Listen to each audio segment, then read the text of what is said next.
¡Ah, que se me cae todo! Hola, buenos días, un día más, bienvenidos a vuestro canal, a vuestro cutre canal. Un día más, bienvenidos a vuestro cutre canal. A ver si aquí hay más luz. Exactamente.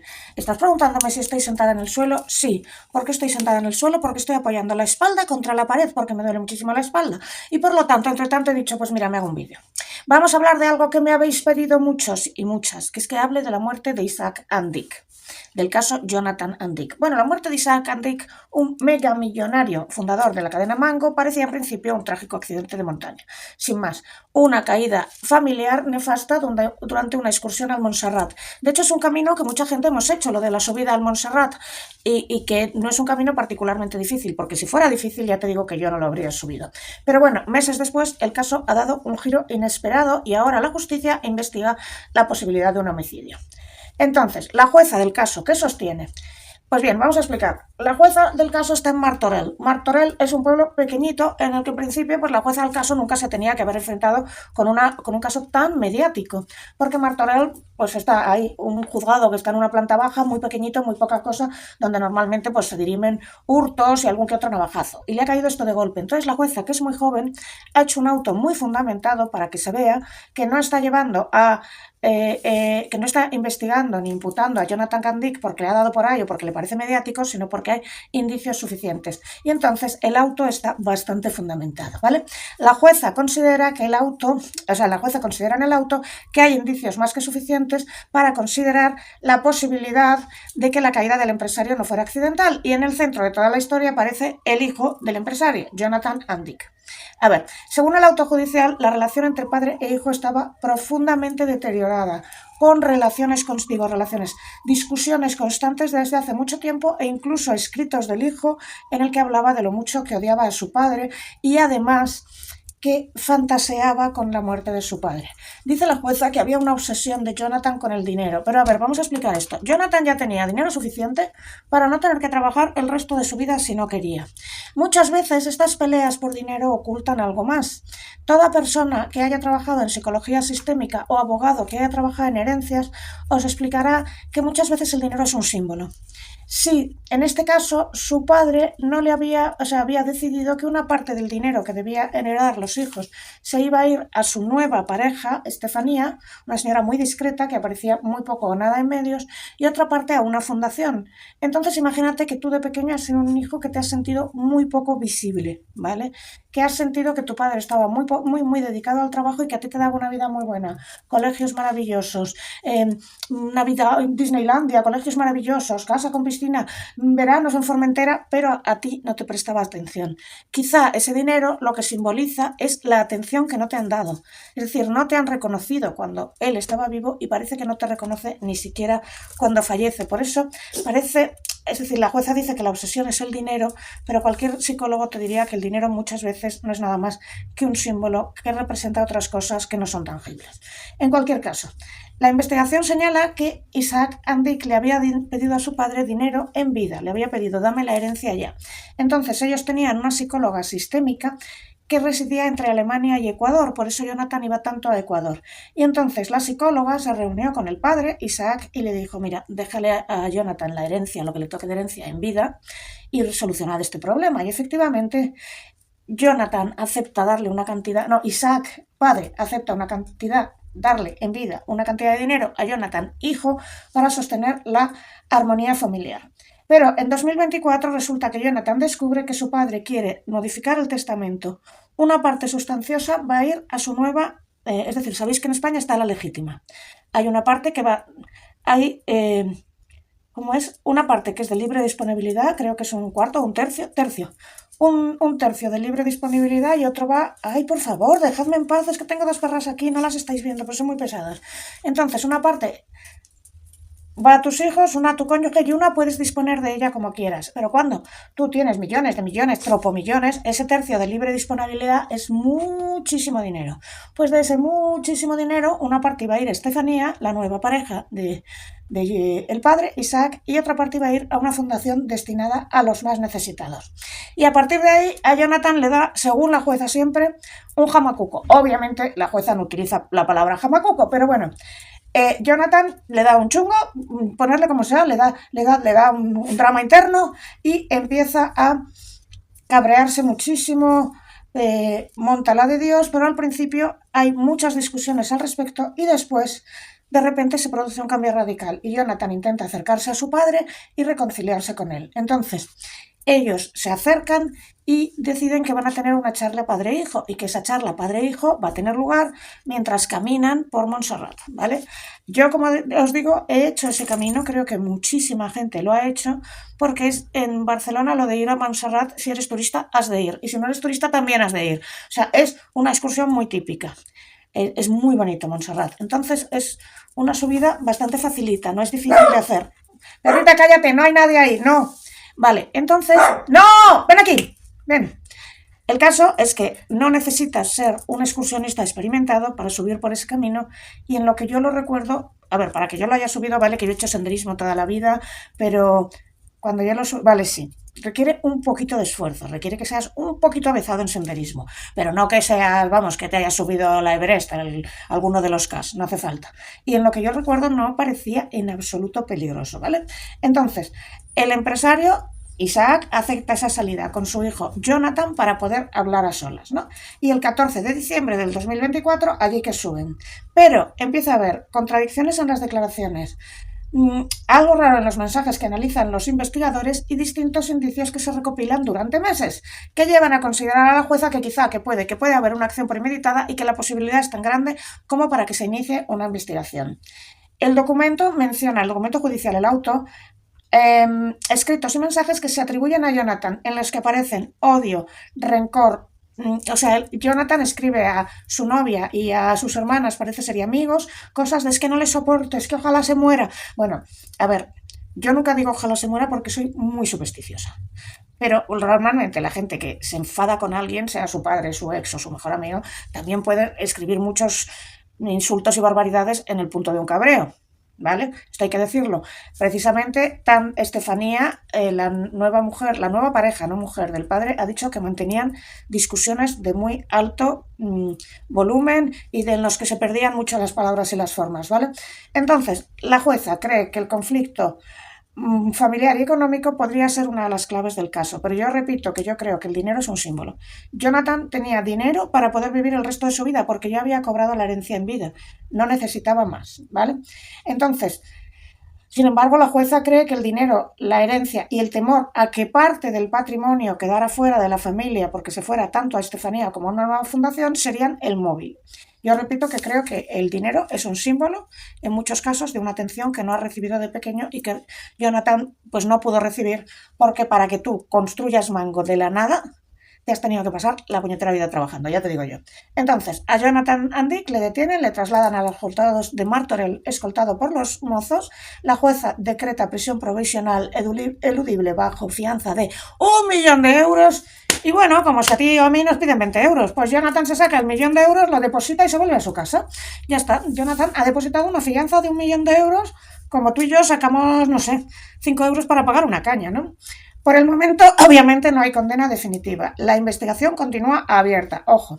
Y la jueza encargada del caso sostiene que hay 9 indicios racionales. Uno es que Jonathan había visitado ese mismo camino 2 veces antes de hacerlo con su padre. Esto está ahí, oye, tú puedes irte a subir a Montserrat todos los días que quiere, pero no se lo había comentado a los mozos. A mí no me parece tanto, bueno, si lo intentó ocultar, sí, pero bueno. Otra cosa muy llamativa es que había la huella de un resbalón en una roca. Pero la científica determina que para hacer esa huella tienes que coger la zapatilla y hacerla así para que se quede como la huella de ese resbalón. Según la investigación, las cámaras de tráfico y los registros de circulación sitúan el vehículo de Jonathan en la zona los días 7, 8 y 10 de diciembre. Es decir, Jonathan había ido 3 veces a hacer ese mismo caminito. Tú puedes decir, oye, es que como lo iba a hacer con mi padre, y mi padre era muy buen senderista, pues quería ir preparado para impresionar a mi padre. Pero el caso es que Jonathan no se lo había dicho eso a los mozos. Pero también te podías haber olvidado con el shock de que tu padre se haya muerto justo en la caminata que teníais que hacer para reconciliaros, ¿no? Vale. La jueza señala importantes contradicciones en el relato de Jonathan, porque en una primera versión Jonathan dice que está caminando por delante de su padre y que su padre se había detenido a hacer fotos con el móvil y que de repente él escucha como un ruido, mira para atrás y le ve caer. Lo que pasa que los agentes ven que en la cámara del móvil no se han hecho fotos, que el móvil se ha dejado de utilizar justo cuando se empieza el camino del senderismo y que además si estuvieras haciendo fotos te quedarías con el móvil en la mano y el móvil estaba en el bolsillo del pantalón, ¿vale? Luego está la prueba del resbalón, que dice, esa huella no pudo producirse de manera accidental, sino que parece ser que alguien tenía que haber movido ejerciendo presión de forma deliberada. Para crear una marca así era necesaria arrastrar la suela varias veces y de forma deliberada. Tercera, parece que había caído en forma de tobogán, como si lo hubieras empujado. Mientras que cuando tú te caes intentas al menos, pues no sé, a poner los pies, no sé qué, y que la postura del cuerpo no era compatible con haberse caído de forma natural. Porque los forenses describen que el empresario cayó como si se hubiera deslizado por un tobogán con los pies por delante y que las lesiones que se encuentran no coinciden con un tropiezo común, en el que caería primero el cuerpo y luego caerían los pies. Un empujón tú caes primero con los pies por delante y un tropiezo común no.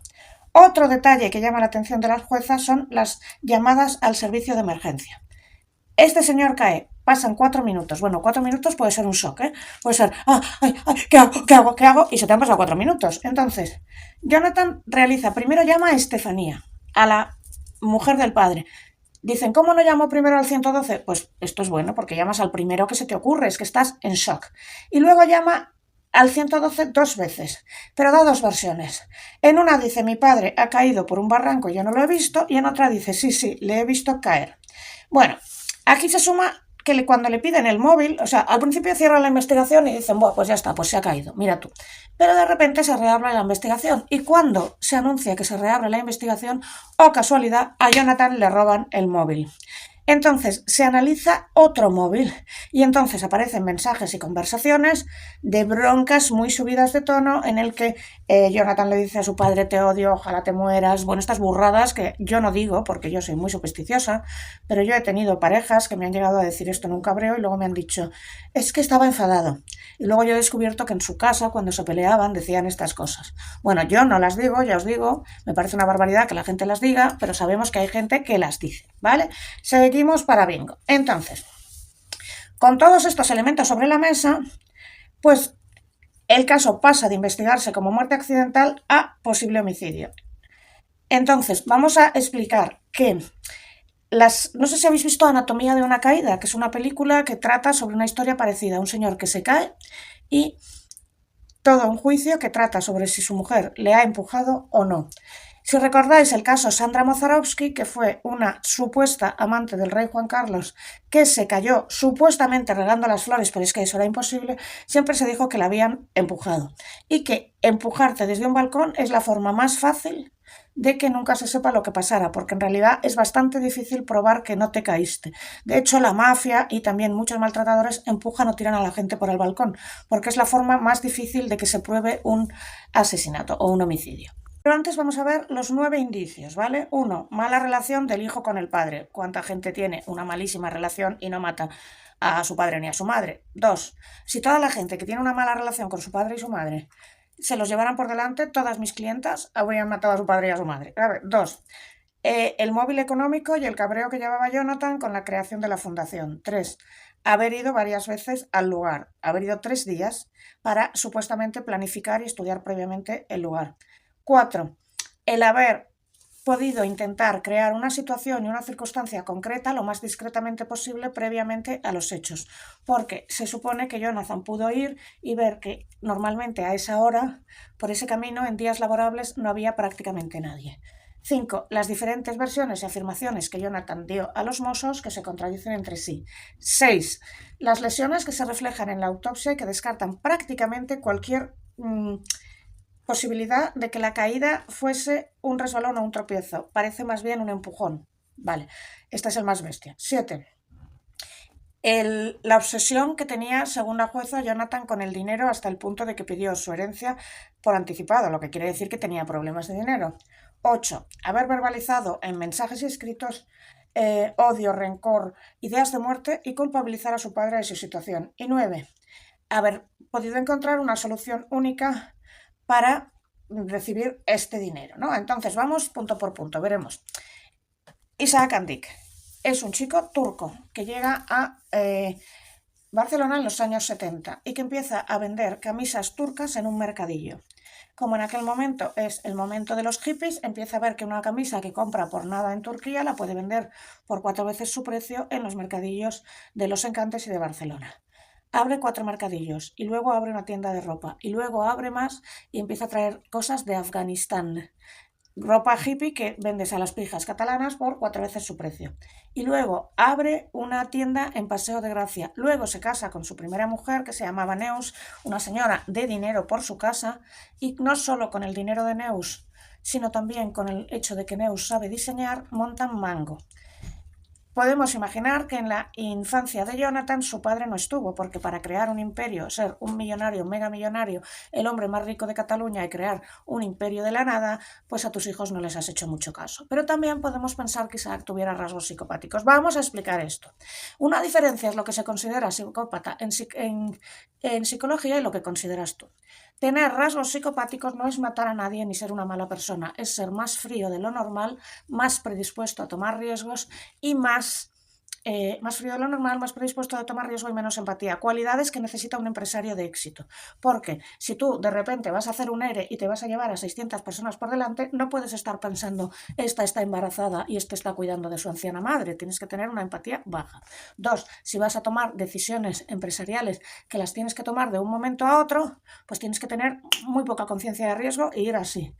¿Y qué más necesitas? Pues ser frío, porque si vas a tomar decisiones empresariales muy arriesgadas, tienes que poder dormir por la noche y no estar temblando y no poder firmar, ¿no? De esta manera, la gran mayoría de los empresarios de éxito tienen rasgos psicopáticos. Tener un rasgo psicopático en sí no es malo ni bueno, depende hacia dónde lo dirijas. Un buen cirujano tiene que ser psicopático, porque si no, cuando iba a abrir el corazón de un bebé le van a temblar las manos. Un buen militar tiene que ser psicopático, porque si no, no puede tomar decisiones como bombardear un sitio donde hay civiles. Un buen periodista tiene que ser psicopático porque tiene que estar dispuesto a dar según qué noticia que le va a joder la vida a alguien y así todo. Pero si queréis saber más, leéis un libro de Kevin Dutton, que siempre recomiendo, que es el mejor libro de divulgación sobre psicopatía, que se llama La sabiduría de los psicópatas. Los rasgos psicopáticos, es que estoy con una y con la otra porque vienen aquellos de mimos, los rasgos psicopáticos son peligrosos si se mezclan con rasgos narcisistas, rasgos maquiavélicos y sobre todo rasgos sádicos. Os he explicado en un montón de vídeos que hay 8 rasgos oscuros, que creo recordar que eran psicopatía, maquiavelismo, narcisismo, sadismo, dependencia, perfeccionismo y otros 2 que ahora no me acuerdo, que no es el momento. Pero en cualquier caso, solo tener rasgos psicopáticos, si están bien encaminados, no es un gran problema, ¿vale? ¿Qué sucede? Que imagínate que estos rasgos los ha heredado el hijo, pero que el hijo tiene otro problema de resentimiento o de que lo que sea que le haya pasado. Ahí es peligroso si tiene otros rasgos más. ¿Qué había pasado en esta familia? 1. Aunque la separación de Neus, de la primera mujer, había sido muy discreta y en muy buenos términos, ninguna separación después de 20 años es tan buena.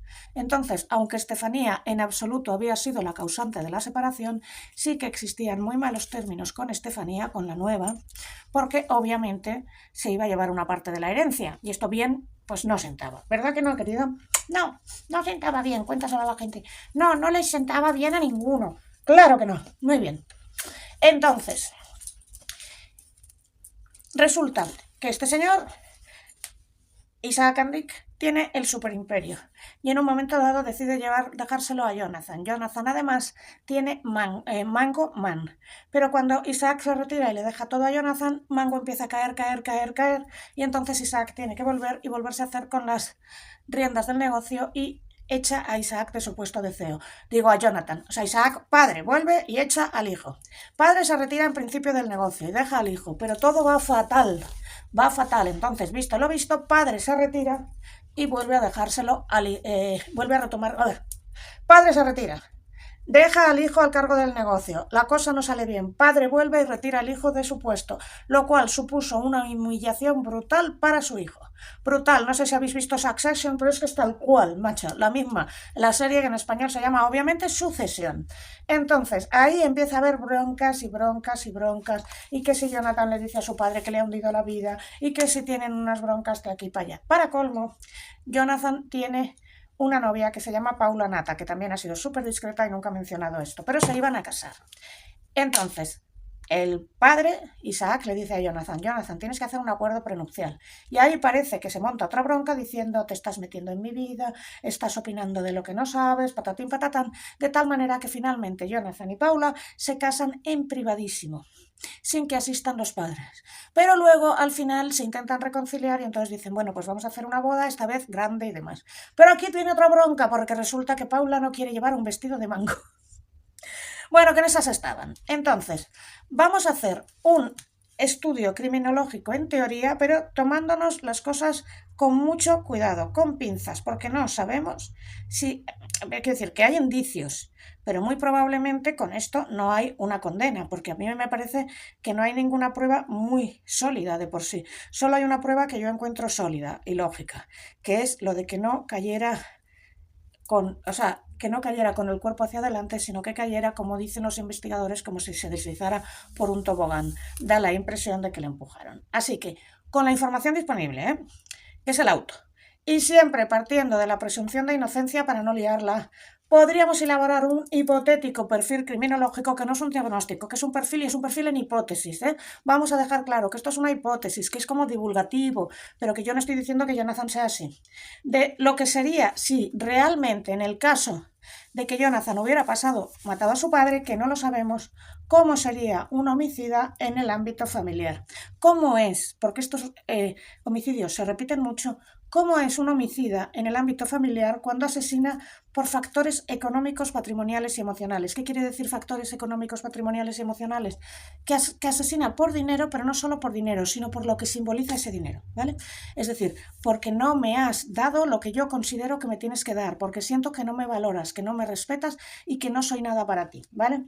Entonces, si esto fuera verdad, en el caso de que persona hubiera de verdad hecho esto, pues entonces no se trataría, ojo que lo digo en subjuntivo, o sea, que lo digo en condicional porque no sabemos lo que ha pasado, no sería un perfil impulsivo ni descontrolado, sino sería lo que llamamos un homicida organizado, racional y planificado, capaz de planificar una conducta con antelación, con una personalidad marcada por el resentimiento acumulado, con mucha necesidad de control y con una fuerte preocupación por el patrimonio familiar, que le molesta que se vaya a cualquier necesitado y a una señora nueva que se ha sacado su padre. Por cierto, la nueva señora Estefanía también es rica por su casa. Tampoco en principio necesitaba ese dinero, pero el testamento sí le dejaba mucho dinero a ella, ¿vale? Seguimos hacia adelante, para bingo. Desde una perspectiva psicológica, vuelvo a repetir, el dinero es un símbolo, porque puede generar en aquel que no va a recibir la herencia sentimientos de pérdida, exclusión, incluso de amenaza, especialmente si hay una relación mala con el padre. Le importo tan poco que no me deja ni su dinero.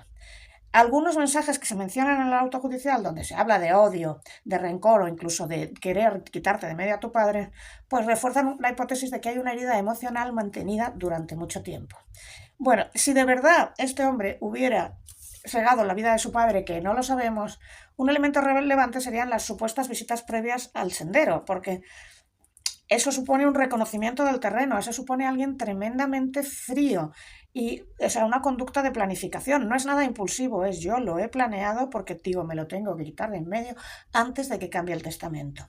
Esos son perfiles organizados y calculadores, no son personajes impulsivos y en general es gente muy capaz de dar una buena imagen. Por lo tanto, en el hipotético, que no lo sabemos, caso de que efectivamente hubiera matado a su padre, sería alguien que podría, en juicio, defenderse muy bien.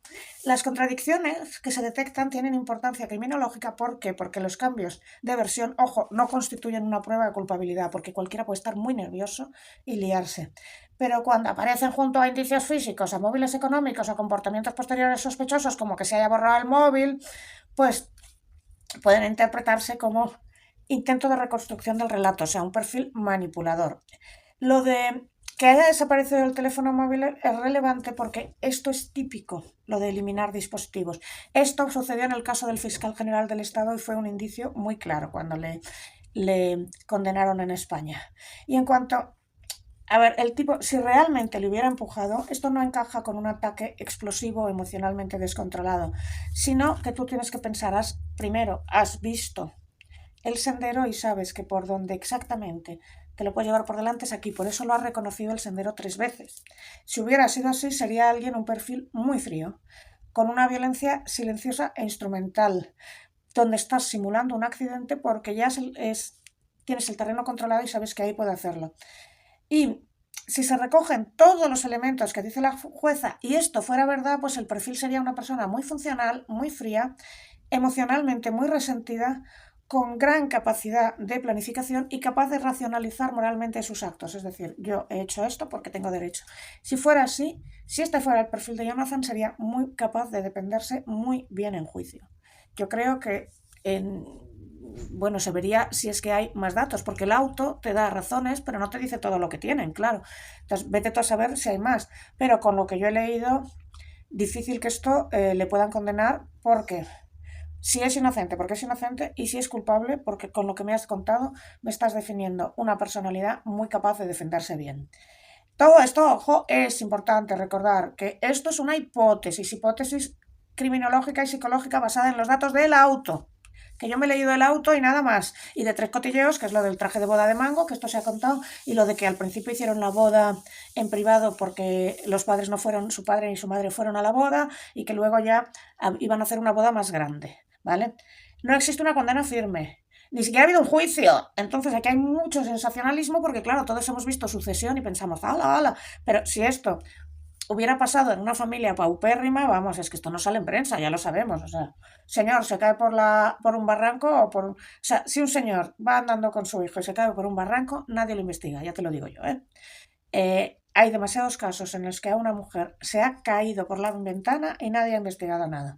En fin, que será la justicia la que tenga que determinar esto y que os he hecho el vídeo porque lo habéis pedido y que yo me he limitado a leerme el auto y contaros lo que hay en el auto y que si en el hipotético caso de que Jonathan de verdad hubiera hecho todo esto, su perfil sería el de alguien tan planificador, tan controlado, tan manipulador, que sería alguien que se defendiera muy bien en juicio. Y además tiene tantísimo dinero como para pagar al mejor abogado de España y allende el extranjero. O sea que creo que, primero, no, ni siquiera creo que vaya a haber juicio, pero el tiempo lo dirá. Y segundo, si lo hay, no creo que fuera fácil condenarle, excepto que tenga más pruebas y más elementos de investigación que no salen en el auto.